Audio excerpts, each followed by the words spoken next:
Halo semuanya, kita berjumpa kembali di Grup Box Maths Channel bersama Pak John.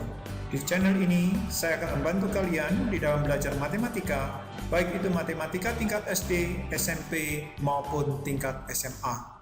Kali ini kita akan membahas soal nomor 11 sampai dengan 15 yang ada di latihan 1 tentang aturan pencacahan. Baik, kita mulai dengan pembahasan soal nomor 11.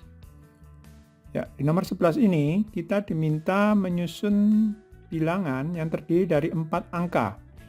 Jadi sekarang karena terdiri dari 4 angka, kita sediakan tempatnya untuk keempat angka itu.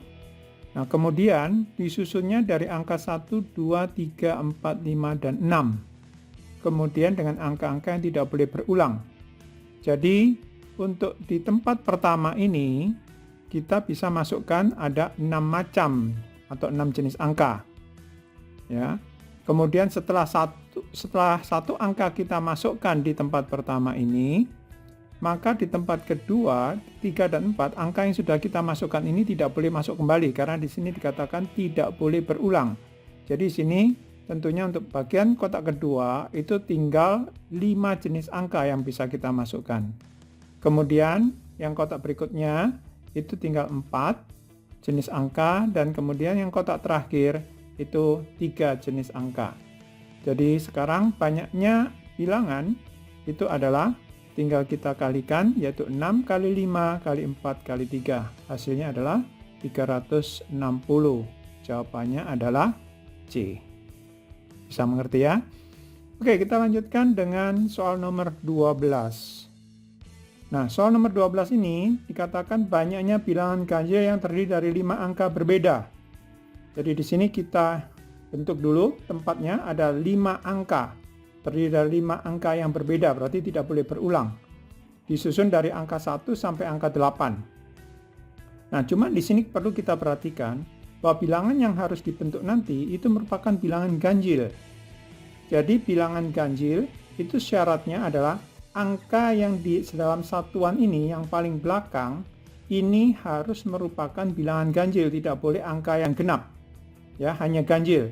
Jadi yang boleh masuk ke sini yang di belakang ini adalah angka 1, 3, 5, dan 7. Ini kita pastikan dulu bahwa yang di belakang ini hanya 4 angka ini yang boleh masuk.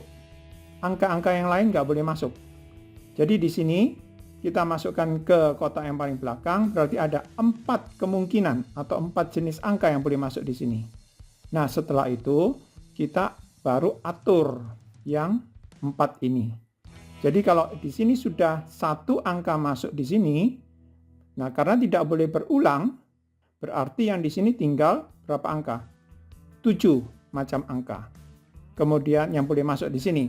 Kemudian yang kotak kedua itu ada 6 jenis angka, 5, dan kemudian di sini adalah 4 jenis angka.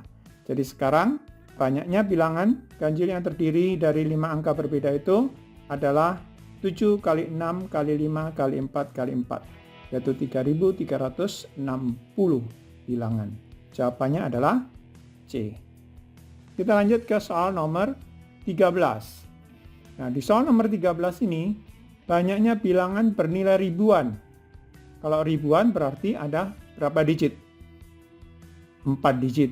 Ya, ini satuan, puluhan, ratusan, dan ribuan. Jadi kita siapkan kotaknya 4 kotak atau 4 digit. Kemudian yang lebih dari 3.000. Lebih dari 3.000 berarti angka yang di sini yang boleh masuk itu hanya boleh angka 3, 5, 6, dan 9. Jadi di sini hanya 4 macam angka ini saja yang boleh masuk. Kemudian di sini dikatakan yang berbeda. Nah, dari angka yang berbeda, berarti di sini nggak boleh sama. Jadi yang sudah masuk di sini tidak boleh masuk di sini lagi. Ya. Oleh karena itu sekarang kalau ini sudah masuk 1 macam angka, berarti di sini yang tersedia berapa angka ini? 1, 2, 3, 4, 5, 6, 7. Ya, jadi ada 7 angka yang disediakan, di sini sudah masuk 1, maka di kotak kedua ini hanya boleh 6 macam angka, kemudian di sini 5, dan yang terakhir adalah 4 angka.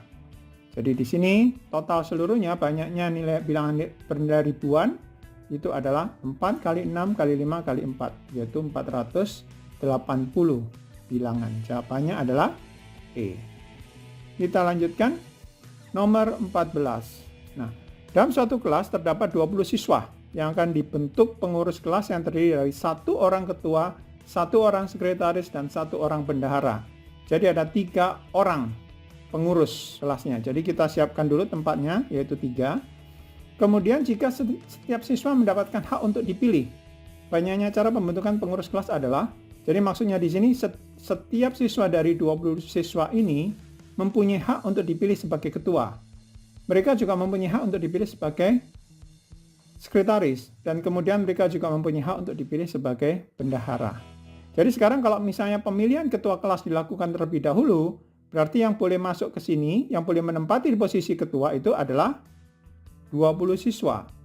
Ya. Nah, setelah 1 orang ini menjadi ketua, maka untuk penempatan pemilihan sebagai seorang sekretaris, itu ada berapa siswa yang bisa dipilih? Ya, tinggal 19. Karena yang 1 orang kan sudah duduk sebagai ketua. Mereka tidak boleh merangkap. Di sini 1 orang ketua, 1 orang sekretaris, dan 1 orang bendahara. Jadi mereka tidak boleh merangkap. Jadi kemudian untuk posisi bendahara, yang boleh dipilih untuk posisi bendahara itu ada berapa siswa? 18 siswa. Oke, sekarang banyaknya kemungkinan atau cara pembentukan pengurus kelas itu adalah, yaitu 20 kali 19 kali 18, yaitu 6.840. Jawabannya adalah D. Oke, kita masuk ke nomor terakhir, yaitu nomor 15. Nah, di sini ada 6 jalan yang menghubungkan kota A dan kota B. Jadi kita gambarkan ke 6 jalan itu. Kemudian ada 4 jalan menghubungkan kota B dengan kota C. Jadi kita gambarkan lagi 4 jalan. Nah, banyak cara seseorang dapat pergi dari kota A ke kota B, dilanjutkan ke kota C, kemudian dia kembali lagi ke kota A melalui kota B, tetapi ia tidak menggunakan jalan yang sama lebih dari 1 kali. Oke, kita lihat dulu cara perginya. Nah, untuk cara perginya dari A ke C, itu berarti di sini ada A ke B dulu, itu ada 6 cara. Setiap cara dari A ke B ini itu dipasangkan dengan 4 cara yang ada di sini kan, dari B ke C. Jadi sekarang cara perginya ada 6 kalikan 4. Jadi ada 24 cara. Kemudian kita lihat cara kembalinya. Nah, di sini dikatakan tidak menggunakan jalan yang sama lebih dari 1 kali. Jadi kalau kembalinya itu dari C ke B, itu misalnya orang itu sudah memilih yang jalan di atas ini. Jadi pada waktu kembalinya, dia nggak mau menggunakan jalan ini lagi. Jadi sekarang kemungkinan untuk kembalinya itu, yang dari C ke B itu ada tinggal 3. Sedangkan yang dari B ke A, misalnya tadi berangkatnya dari A ke B, dia juga pilih yang atas. Berarti untuk kembalinya dari B ke A, dia hanya punya pilihan yaitu 5 cara ini. Jadi di sini kembalinya ada 3 dari C ke B. Kembalinya dari B ke A itu 5. Jadi cara kembalinya adalah 3 kalikan 5. Jadi ada 15 cara kembali. Nah, sekarang kita pasangkan. Setiap cara pergi, yang 24 cara ini, kita pasangkan dengan yang 15 cara kembali. Jadi total seluruhnya cara pergi dan kembali dengan tidak menggunakan jalan yang sama lebih dari 1 kali adalah 24 kali 15, yaitu 360 cara. Jawabannya adalah D. Bisa mengerti ya?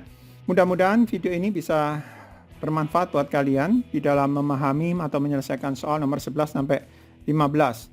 Dan kalian bisa membagikan video ini kepada teman-teman kalian yang lainnya. Mereka bisa mengerti dan mereka bisa mendapatkan manfaat dari pembelajaran di video ini.